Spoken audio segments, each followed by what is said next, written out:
You're tuned into news across the galaxy where they talk all things LA Galaxy with the Nag Boys. Let's start nagging.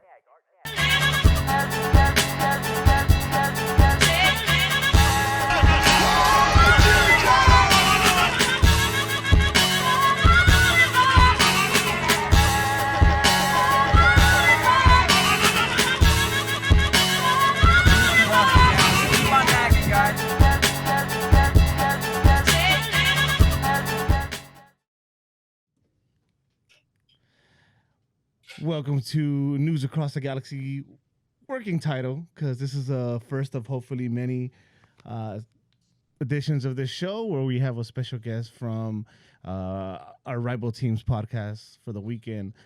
Today we have a very special guest, Finn, all the way from Houston, obviously, from the Houston Dyno Pod. Very clever name. Finn, thank you for being here with us, man. What's up, man? Yeah, you said rival. I was like, I'm from LAFC. No, for the weekend, just this weekend. Like Ron Burgundy. I'm LAFC. Oh, no. We dare not speak that name on this podcast. It's just an abbreviation. It's only 4 letters. Yeah, You guys have a name. What are? Do they even have a team name? What are they? We don't know. I don't think they know. Just call them the. A lot of people remember them as Chivas. El Plásticos. The Plásticos. Yeah, that's a good one. I think my favorite thing that I've seen is it wasn't even from a Galaxy fan. Like they clown them because they claim to create all this they created all this culture, and like it was like a Twitter argument. And shut the fuck up. Like you play in MLS, Major League Soccer, and your team is called LA Football Club. So Well, we're called Houston Dynamo FC. We're also a football club. Yeah, but you guys don't walk around like they do with their nose up. No, we just call us the Houston Dynamo. Okay, cool. We got no beef. Let's hope that it ends that way tonight. I will.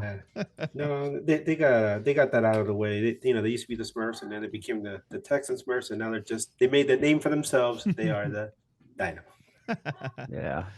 Let me ask you a question real quick, Finn, before we go further.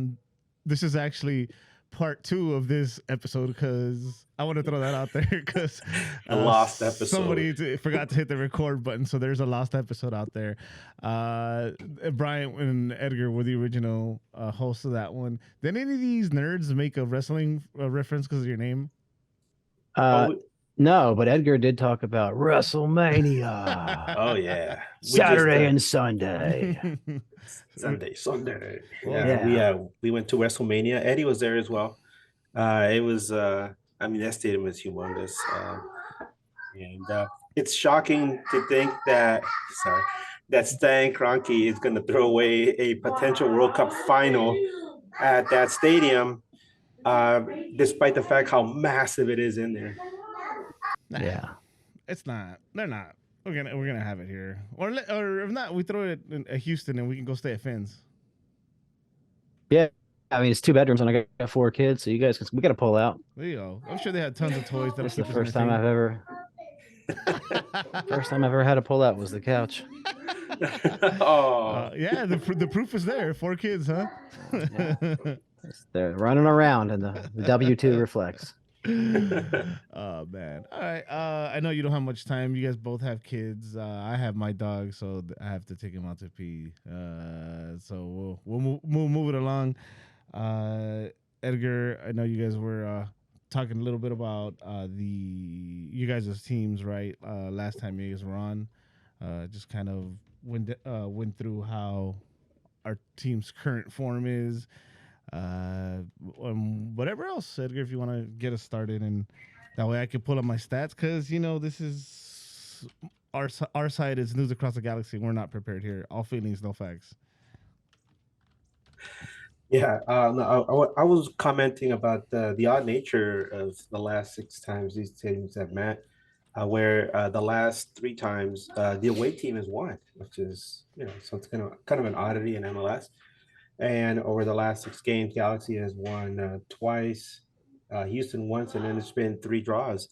So it's up in the air, who's going to win, who's going to lose. and it raises a lot of questions. But you know what? At least Houston has a couple wins under the belt. Meanwhile, we're still like out in the desert, trying to find that, the promised land over here. But it looks like Galaxy is getting some reinforcements. I heard that Julian Alde is been being picked up by the team at Houston's airport, which is kind of funny. They're gonna pick him up at the airport, and then take him home. But obviously he won't be available for to play. But we've seen what somebody like Lucas Caligari can do for the Galaxy defense, and now all we need is some wingers. Us And too. yeah. So from Houston's point of view, how are things? Well, I mean, like I told you yesterday in the episode that never was, we've won 2 games. We usually win early, and then we kind of taper off. But right now, offensively, we are. I can't even. Can I make the sophomore on prom night jokes again? Because those were killer. Offensively, we're scoring about as much as a sophomore boy on prom night. Not much. We got 3 PKs, 2 open play goals. It's been we're good defensively. We're sound at the back. We have a terrific midfield, but offensively we've been struggling. And but you know what? The vibe here is good. The owner has renovated the stadium. He brought in Hector Herrera. He brought in 13 or 14 new players this year. We cut and released an entire team's worth of players. Such barn burners as Tyler Pasher, Darwin Saren, Tim Parker, guys like that. And we replaced them with what we hope is quality. But right now, things are looking up. It's just taking time for Uncle Ben Olsen to get everything going. Good old Ben Olsen. And this is where I remember that story I mentioned. I've been covering MLS since 1997. And back then, I would sometimes go into the visitors' locker room and get a quote or two. And the very first time I walked into the DC United locker room, there was this wide-eyed, very impressionable, very impassioned young man sitting there at the end of the bench. And as I was walking in, he flagged me over, and I was like, "Well, who is this guy?" And he's like, "Hi, hi, hi. Do you know where the nearest Jamba Juice is?" I said, "What? I love Jamba Juice, man. I can't wait. I can't have enough Jamba Juice. Do you know where it is?" I'm like, "Yeah, there's one over there." And this young man was Ben Olsen, who's now managing your Houston Dynamo. When I was going to say, how's it been with good old Ben there? I call him Big Ben or Uncle Ben, but the way you phrase him, he sounds like frat boy Ben. Where's the nearest Jamba Juice? Have you found one? You make him sound like a poon. Yeah, and he's fiery. He last game we were talking about pro referees pretty heavily last night. Oh my God, they suck. They suck. We had the gifted and amazing Tori Penso, who has set the record for most PKs at a game twice, 3. And man, he was getting pissed off, but I like him. Like I told him yesterday, it wasn't the sexy hire. It was like our fans are like, we want a Porsche. And ownership's like, bro, we're gonna get a Honda. Because you can count on them and they're gonna do what you need. It gets you places, right? Yeah, point A to point B. Hopefully the playoffs. Yeah. You mentioned the pro referees, and one of the things that has come up for both Houston and Galaxy is VAR and penalties or lack thereof. And one of the things that we've noticed is there's been such a reliance on VAR that you kind of like think, referees aren't making the calls on the field anymore. They're relying so much on VAR to get things done. And what the hell are they doing out there with that whistle? Yeah. We talked about it, how they like to let the play run and review it later, but to me, that just makes them not watch in real time. Yeah. Like, what's the point of watching in real time if you're like, oh, we're going to look at it later? Why waste your time on it? But they're not doing it, and they're still messing up these calls. And there's really no way to make them non-objective unless you let AI do it. I don't know, man, because everybody's got an opinion, and to one guy it's one thing, and to somebody else it's another. I think it's when it goes your way, then you like it this way. When it goes, yeah, of course, yeah, always, yeah. Like for us, is at least this season, we want VAR to make the decision because we've been a victim already. Like 3 times where the ref makes the call on the field and they either take a look and they can't overturn it because it's not clear and obvious, and where the ref was, we don't agree with the call, or they don't go look at it. Like in the case of Jovic's goal. Yeah, we get the bottom of the barrel when it comes to professional refs. Sorry, Edgar, I cut you off, brother. No, it's fine. I was just going to mention how it's gotten to the point where Greg Vanney, obviously the Galaxy coach, manager, he actually ranted during a press conference, and we're just waiting for MLS to hand down some sanctions or some kind of punishment. But he was just ranting. He called out the refs. He's like, "Look, this is not a PK. This is a PK," and he was really upset. But some of that anger is also stems from the fact that he's had to be the face of this franchise during one of the most chaotic, just very confusing, and for some people depressing times in Galaxy history, because of the whole Chris Klein situation and the Klein out thing.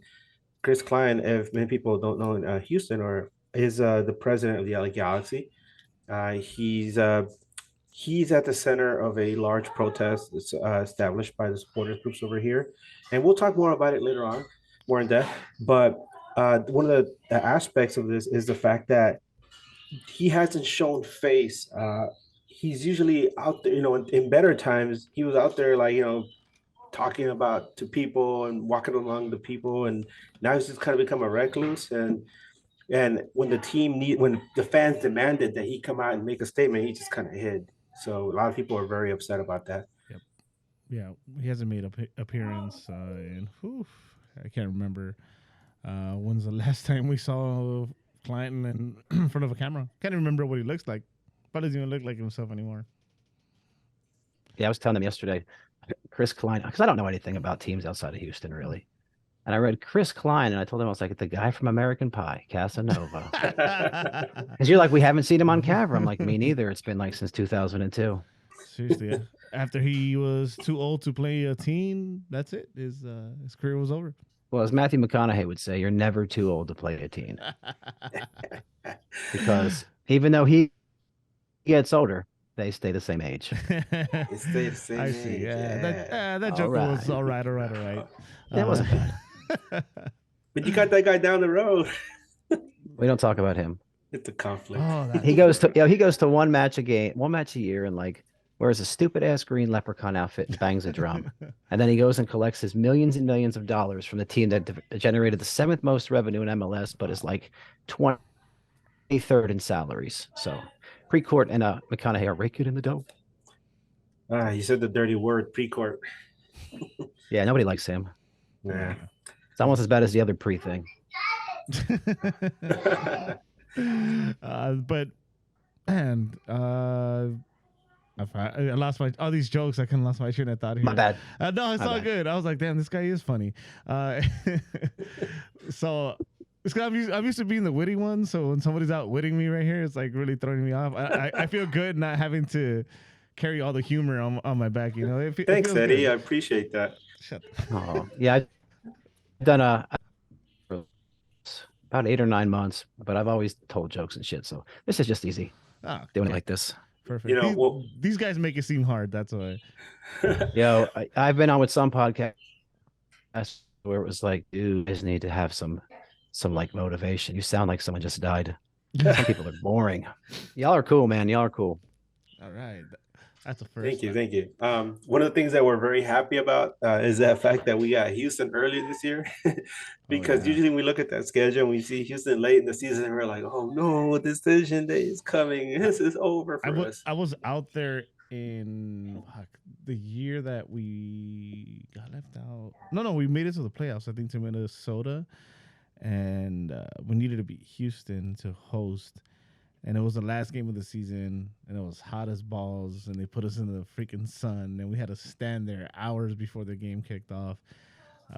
Houston is not an easy place to just stand in, and I can imagine playing in that weather. But I see that it's looks like you guys got rain coming on Saturday, right? So it is going to rain early on Saturday. It should be cleared out by game time. It's cooler right now, man. It's like I'm shivering, but by game time it should be cleared out according to the weather. But then again, weathermen are never right. Nah, especially here in SoCal.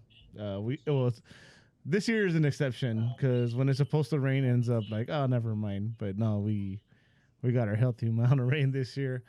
But anyway, going into the game, and I don't know what you know about our team, Finn. If there's anything you guys are maybe concerned about, I don't know if you've heard that like the return of Chicha now. Edgar talked about our right back coming in, or picking him up, or Ubering him from the airport in Houston or something.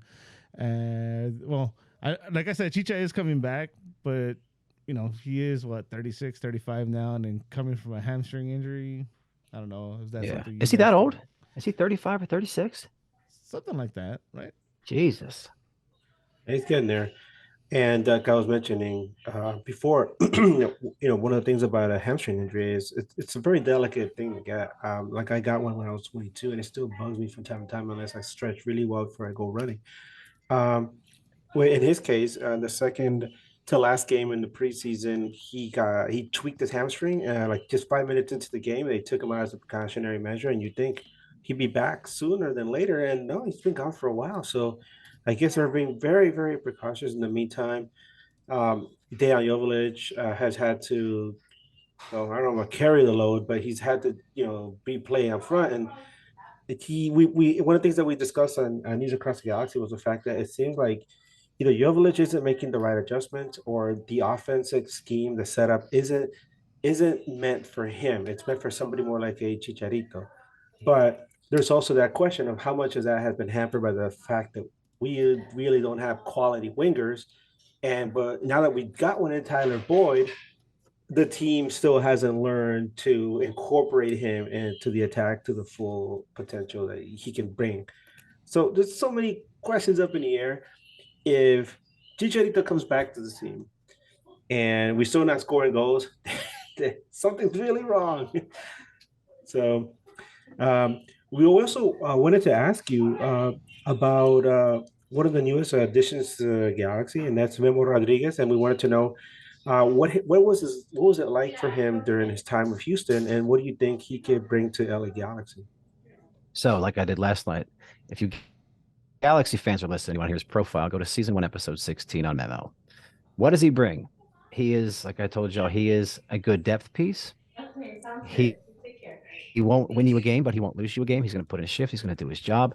He was towards the end, a lot of people were like, get him out of my club here in Houston, which is a shame because he's a homegrown and he's one of only two to make it through the academy into the professional team. I mean, he's been playing, I guess, since he was 12 with Houstonians, 12 or 15 years old, and he made it, and he had that breakout year. And then we fired Wilmer Cabrera.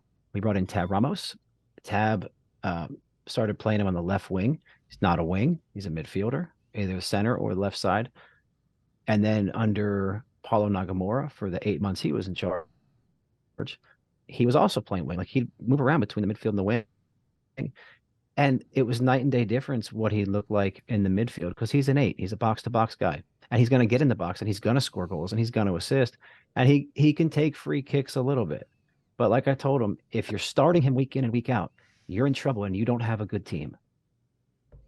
Well, that confirms it. We don't have a good team. It's interesting you mentioned that he takes a few free kicks here and there, because from what I've been noticing, he's been taking many of the set pieces for LA Galaxy, and this is a team that has Ricky Puja on there, and there's some other guys that could score the ball, but no, it's been Memo. So, well, at least we're glad to have him, because this is going to be a very, very long season when you take into account U.S. Open Cup, Leagues Cup, and playoffs. It's just a lot of football this year, and having a depth piece will really come in handy.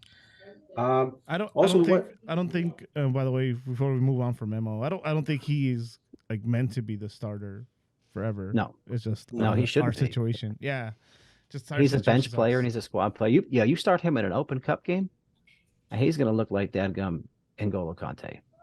Maybe not. Maybe Luka Modric. He'll look like Modric, but against MLS competition, he looks very average. Yeah, we have worse players. I'll tell you that much. Can you guys interested in an Efra? No, where does he? You said he was a midfielder, right? Yeah, he's Well, we're great set. left foot. This guy is an epic left foot. Don't ask about his right. Zlatan Dude, we said he's have- going to be the best player ever at some point, or some quote like that. The Galaxy keeps holding on to. So I think Zlatan plays for AFC Richmond now, doesn't he? That's Yes, based off of him, isn't it? oh yeah, That's gotta be. Oh, yeah. Okay. it's All way right. too close. No, man. Midfielders, we're stacked. I would put our midfield up against any midfield in MLS. Oh, When Coco Kariski is on, he's a good fielder, and he's youngish. Artur's been a stud, and there's that Herrera guy. I think some people know him. yeah. He's all right. He's from time to time he puts in a decent shift.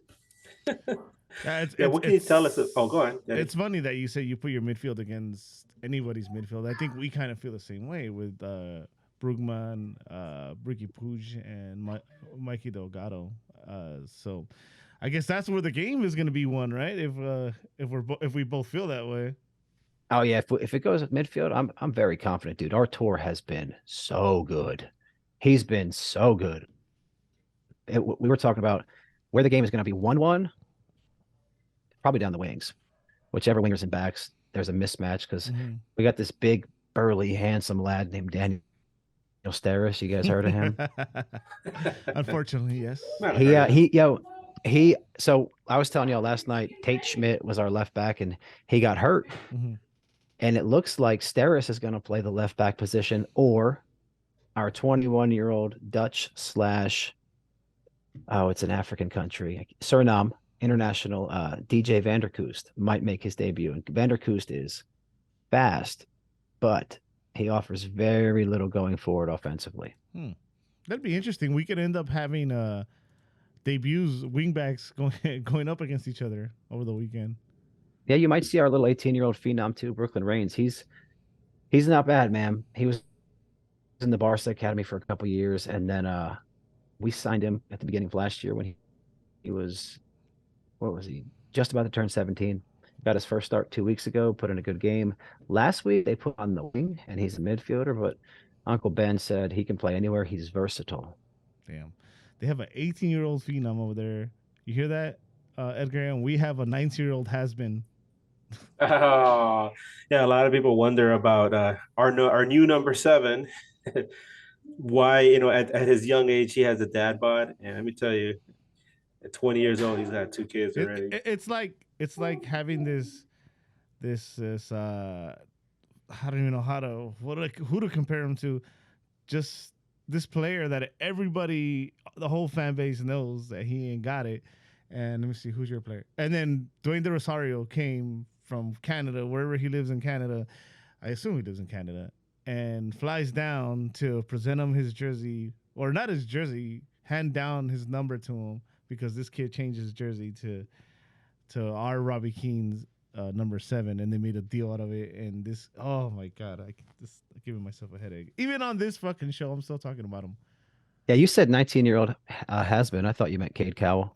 Oh, No. He's a future Galaxy player. We're gonna make a star out of him. I'll still take him.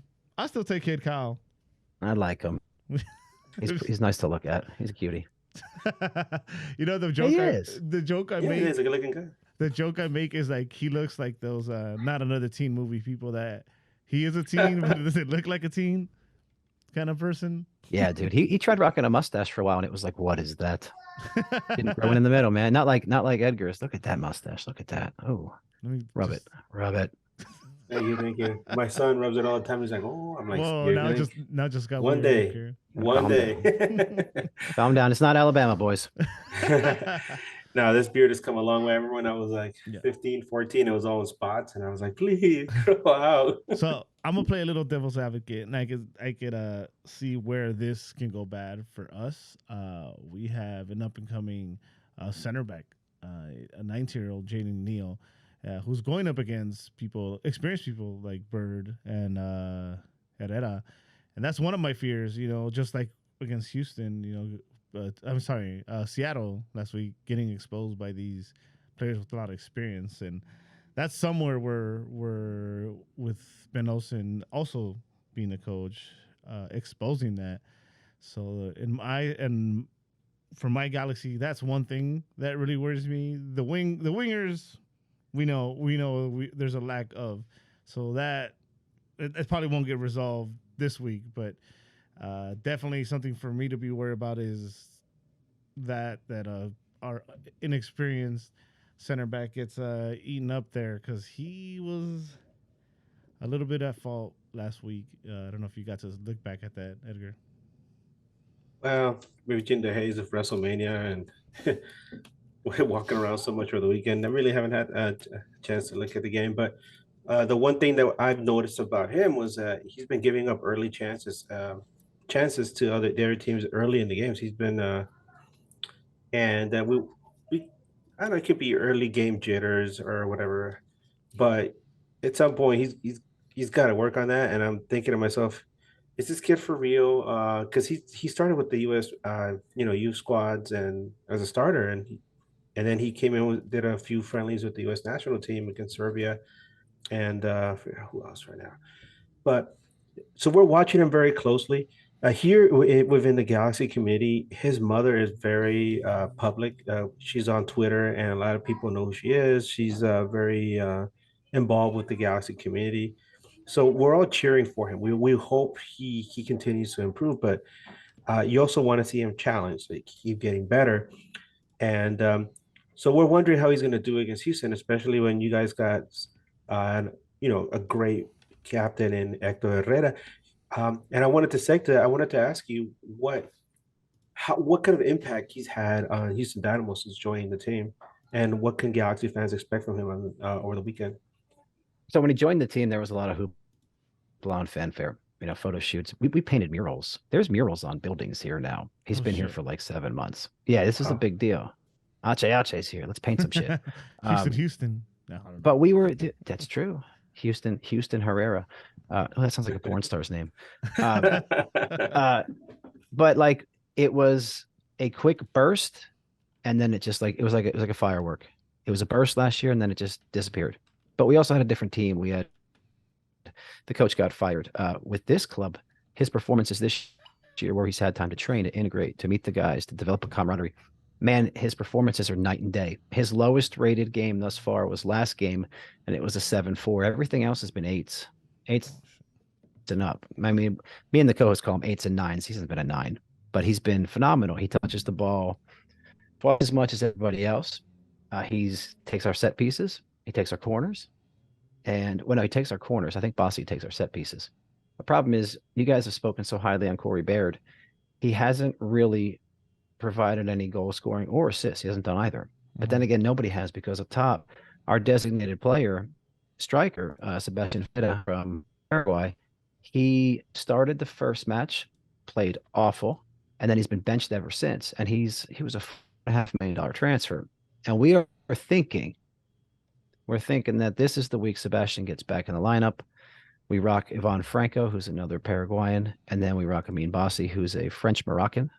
And I think we're pretty confident, guys. I'll tell you right now, we're very confident this week. We think this is the week that the gloves are going to come off, and we're going to actually score some goals.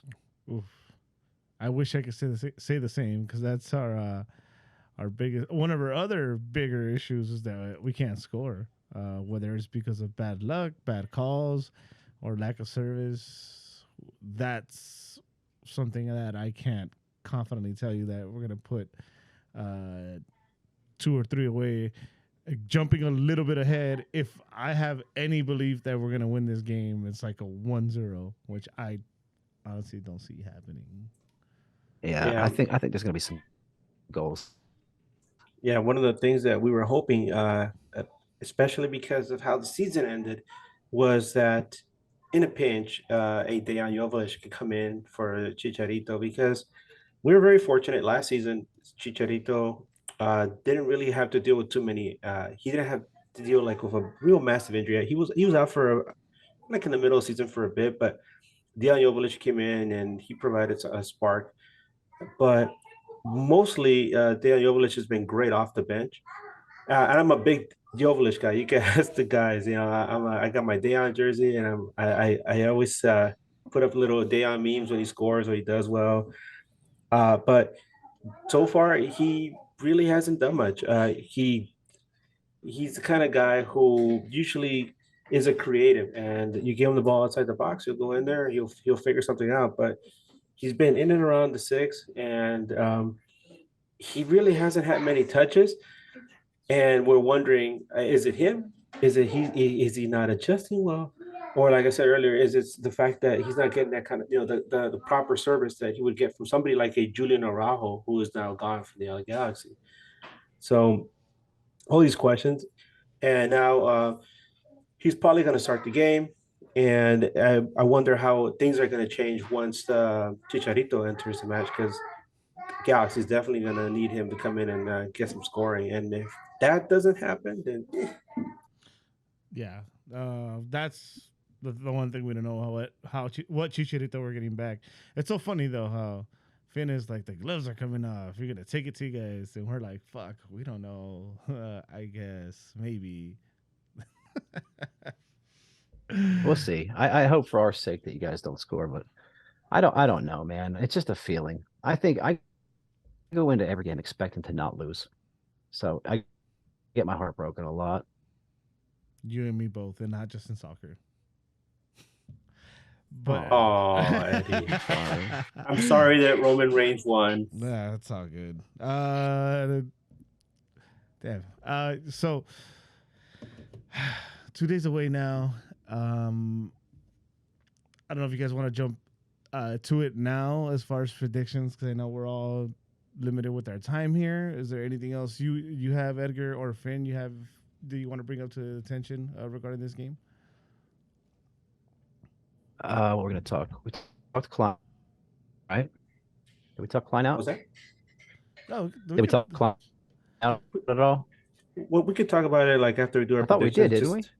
Not really. We kind of like just. Okay. So prediction wise, yeah. All right, my prediction is 3-1 Houston. Whew. Take it easy on us, man. Come on. You know what? Soccer gods are gonna shine on us. We're gonna see a good old fashioned 0-0 shootout. You're going the Bryant route too? Come on. Bryant has said 0-0? Nah, fuck that guy. He's the one that didn't hit record. Let me see. In that case, I'll go 2-1 loss. There, you happy? I like it. I'm down with that. I'm the one who's being a positive Pete here. Honestly, I'm saying a very gritty 2-1 win. And everybody will be angry at the officiating after the game. People will be yelling, a few red cards thrown around, some suspensions, but Galaxy will come out the 2-1 win. So somebody's got to be positive. Come on. Yeah. Someone's got to be positive, but not naive either. So I'm curious to see if MLS has already announced the officiating duties for this weekend, because we were joking that what if we get like the absolute worst, ref doing this game, especially after Galaxy and Houston have had so many issues with the officiating this year. By the way, as far as betting, they don't have it too far off. They have Houston plus 140, Galaxy plus 175. They think the tie is not going to happen. And this one's crazy. I don't know if you know how the betting line work, Finn, but regular time, if you bet no goals, is plus 900. So that's you bet $1, you win 9, right? Yeah. So 100, 900. Jesus. So if you bet a 0-0 draw, it's a 9-1 payout. Yep.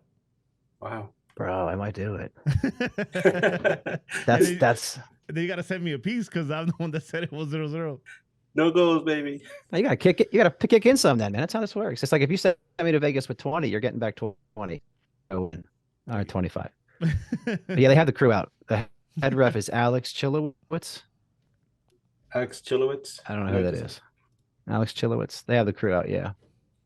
No, I haven't heard of that guy. I don't see my girl on here. I don't see Tori on here.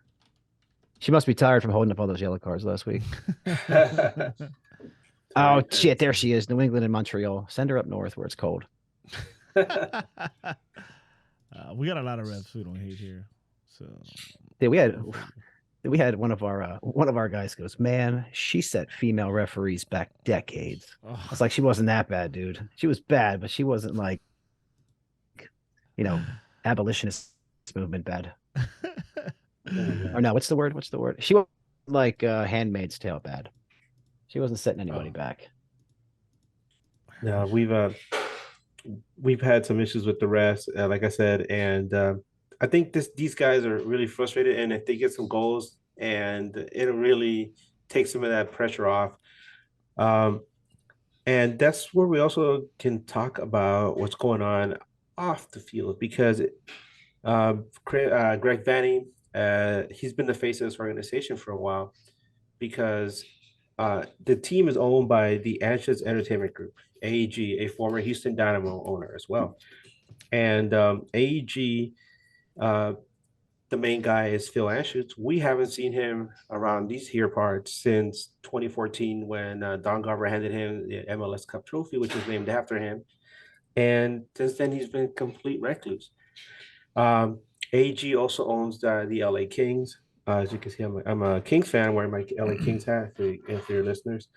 And it's been very interesting to see the parallels between these two teams because the last time they both won championships was in 2014. Since then, LA Galaxy has just become an absolute mess with Chris Klein at the helm as president. We've coined it as a decline of the LA Galaxy. There's been a revolving door at the coaching positions as general manager. In fact, we don't have a general manager right now. The last general manager I had was Dennis de Kloese, who went back to Feyenoord in the Dutch Eredivisie.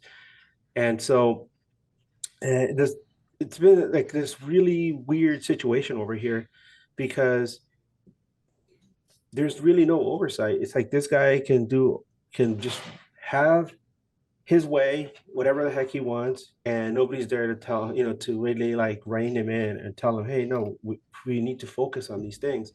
The biggest aspect about all this is that fans feel that, especially the supporters groups, they feel like they've been treated more like customers than supporters who are very passionate about the club.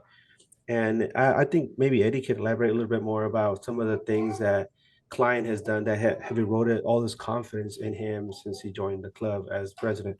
Yeah. Sure. It started early.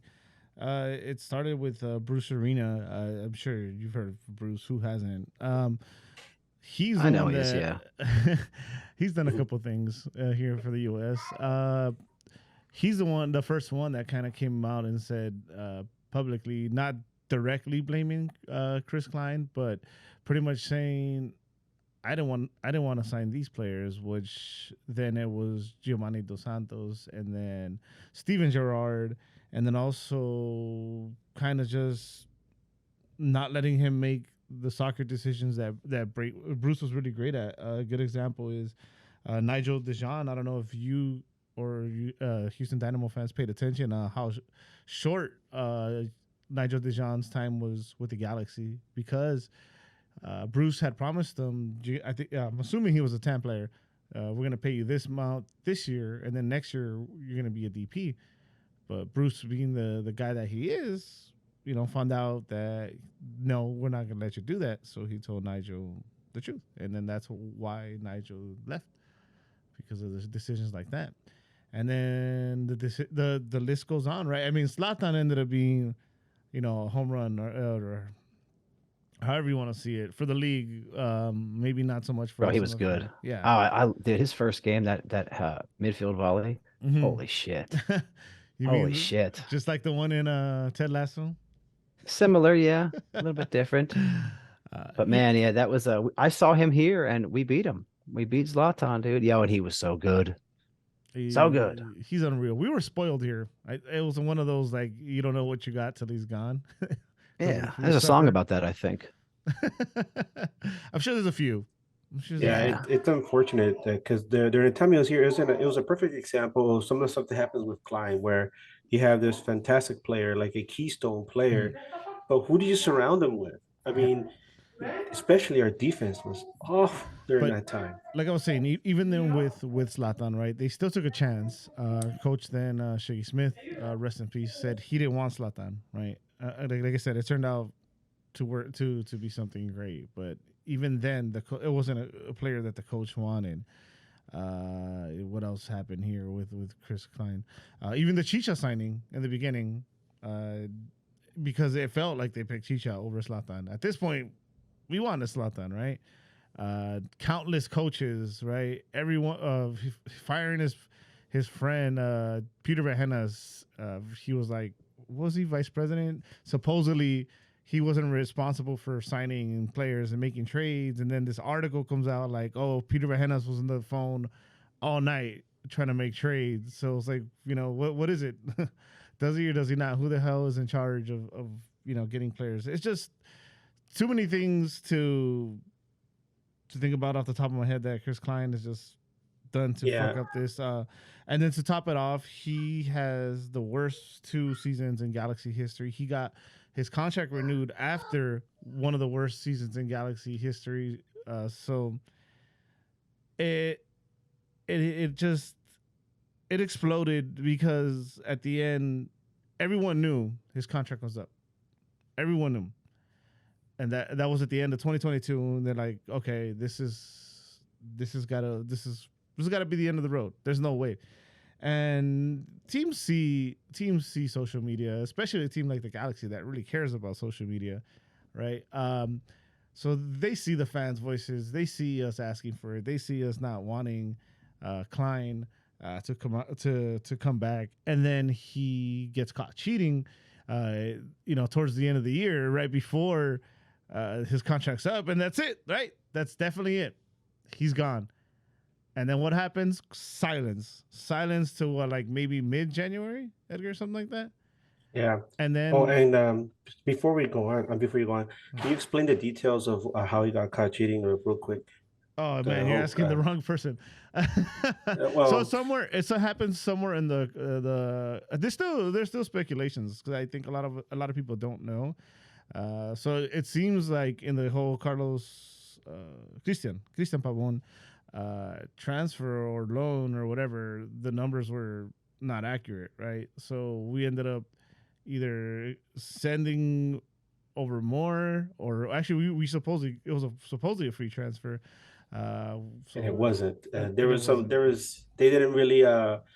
They weren't very forthright with the numbers. Chris Klein and the general manager at the time, and so he should have been a DP player. He should have been getting DP money. So Galaxy essentially was running around with 4 DPs, and do shit. And then the MLS, somebody tipped off MLS, Yeah. And they found out. All those few years later, they still found out, and then they sanctioned Galaxy. They sanctioned on $1 million. They also prevented Klein from being involved in soccer operations for at least to the end of the spring transfer window. And to top it off, Galaxy is no longer allowed to make any international summer transfers for 2023, which really saddles this team. And just to kind of wrap things up a little neat, that's one of the reasons why Greg Vanney had so much pressure on him, because he's had to be the face of this organization. He's also in charge of putting together this team. And so in the past, Galaxy has gotten people early in the season, they either work out or they don't. And then the summer comes along and they bring in some names to fill in spots where they know that they need a player for this situation or for this position. They don't have that luxury this year. So whatever international transfers they get, they have to be absolutely on point. And home runs. They have to be home runs. So far, Caligari's done fine. With the hope is that the new right back Julian Alde is going to be fantastic. So, but then you have somebody like Douglas Costa, who's a DP hanging in the wind, and he's been another one of those Klein signings that you shake your head like, really, this guy's going to get DP money? We could have got somebody else. Yeah, and like I was getting at, the blood was boiling on all Galaxy fans. There was rumbles already of this boycott that is now happening, and the easiest way to set off this boycott was for lack of better terms, the bitch way. They took the bitch route to not announce it, right? You would say, Edgar? Yeah. So, and credit to Kevin Baxter of the LA Times. He's also one of the podcasters in that one of the pods that we follow in the LA Galaxy. He actually had to pressure Galaxy to finally get them to admit that Klein had been. That was the announcement. Yeah, credit or not, you want to give him credit, go for it. But Not really, because that was the only announcement, Finn. So, or in all Houston Dynamo fans. So imagine if you hated this guy and you want him gone, and then on a Thursday, like at 8 p.m., they put on LA Times article, right? Not the Galaxy website, not Galaxy Twitter, an LA Times article announcing the extension of our president Chris Klein. I was giving credit to Kevin Baxter, dude, for pushing for that, because he was badgering them to finally. I like Kevin Baxter, but it was handed to him. Come on. Well, there was literally no other announcement but that one. So that was the straw that broke. Sorry, you guys sound like you have a lot worse of a relationship with your UFO than we do. Yeah, I mean, it hasn't been the most difficult in the past, but it seems like this has really made things very, very difficult for communication between the front office and the supporters. That the whole thing where he got they re-signed him, and there was no official announcement, and all these fans were upset. And especially after what happened with the team being sanctioned, that was the straw that broke the camel's back. And that's what supporters, a lot of them had already canceled their season tickets. A lot more decided to do it again for 2023. And then they decided that they were going to boycott the team, whether it's to sales, attending the matches. And then they started staging protests at every opportunity possible. The very first one was at the kit launch, which was held downtown LA. Then they had another one at opening day the real opening day against Vancouver. And since then, they've been trying to stage protests wherever they can to get the voice out. And we've been noticing that other teams have been cognizant of this, because at the last match in Portland, the Timbers Army actually had a little sign that said "Klein out" as well. So, like we said before, MLS is a family, except for those orcs in LAFC. And so we all really care about each other. We are a family, and we're all gonna get together to pay Messi's salary. Yeah. Yeah, what is that? That's nonsense.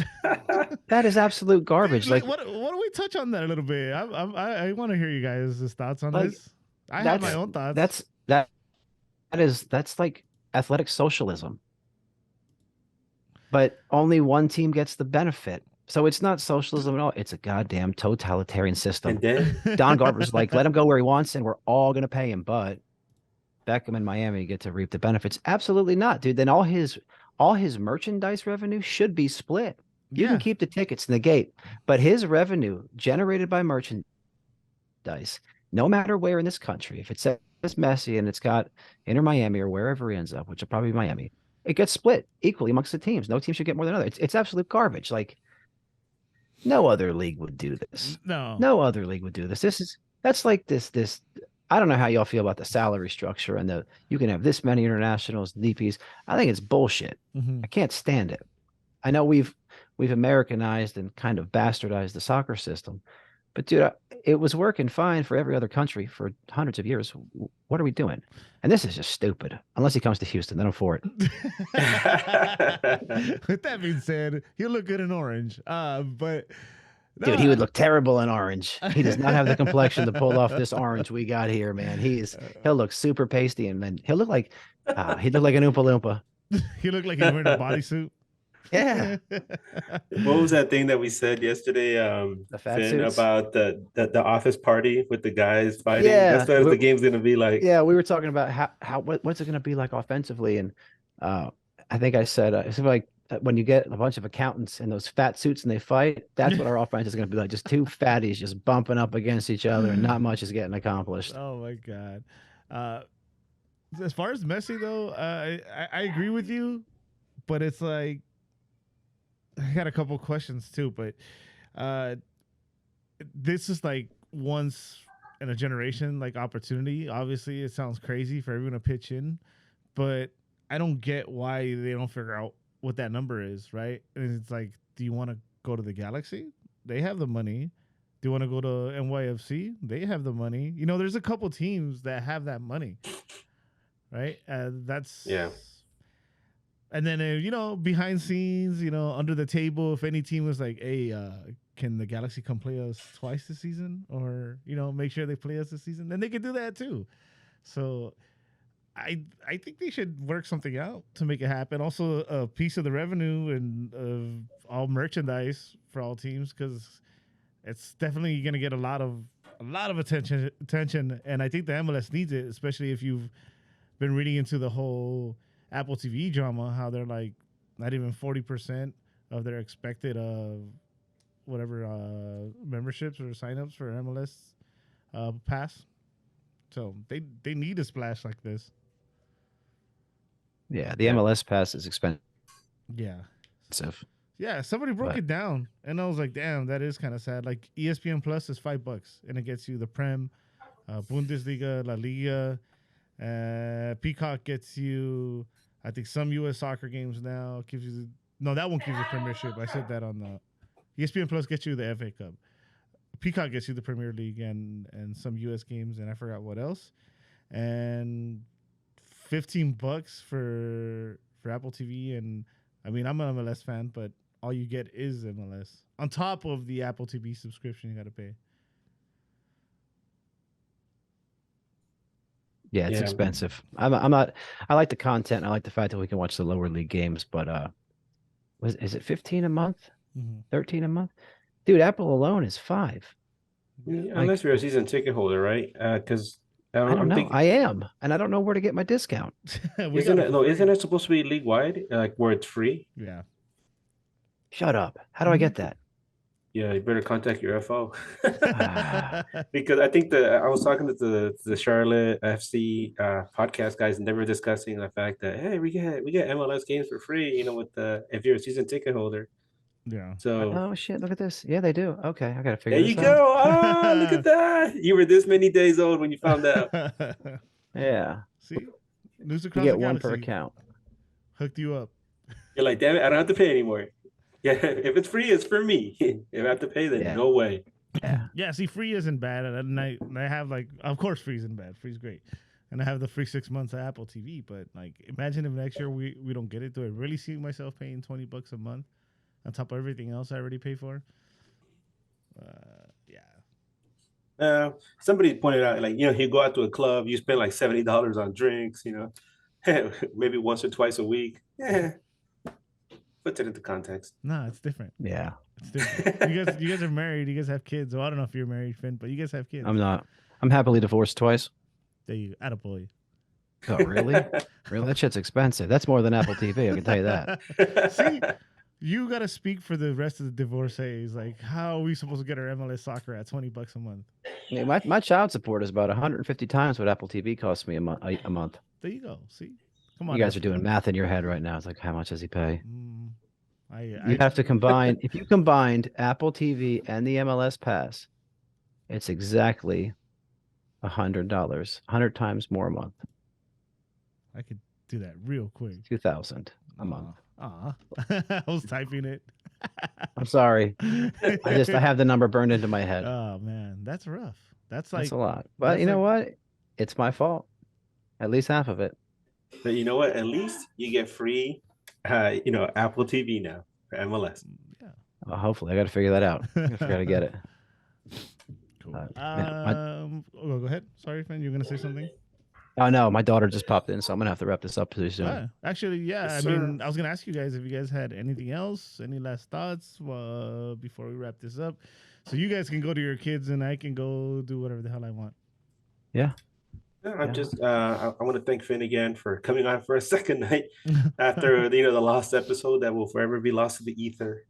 But thanks again, Finn. We're glad to have you on, and we look forward to having you on again when Galaxy plays Houston again later this season. If you or any Houston fans that are come down to LA, let us know, and we'd be glad to meet up with you and hang out. Yeah. I know some people don't go to games because of the protest, but I'm going. I'm a journalist. I'm watching it, everything objectively and covering the games. So you're always welcome here, Finn. We look forward to working with you again, man. Yeah. Right on, man. Yeah, I'll be back. And then if you guys ever come to Houston, like I said, I got 2 bedrooms. Well, really, I have one. We'll figure out who shares my bed, and then the other one can have the pull-out. Oh. We'll put all the kids in one room. It's probably gonna be Edgar with that mustache. Oh no! Oh yes. I was just gonna piggyback off what Edgar said. Thank you very much, Finn. Hopefully, this is the first of many times that we get to have you on, or vice versa. You know, we play each other again. You know, the home. What at home? Yeah, at home, and then we'll see each other in the playoffs. Hopefully, every team makes it. So hopefully we could talk then again. And like he said, any Houston fans coming down, we're pretty friendly. Galaxy fans, for the most part, are friendly. We'll tell you who to stay away from, so you don't get in trouble. Roger that. But yeah, I mean, me and Edgar are part of the Galaxy podcast called News Across. Damn, what's wrong with me? News Across the Galaxy. You can find us across all socials.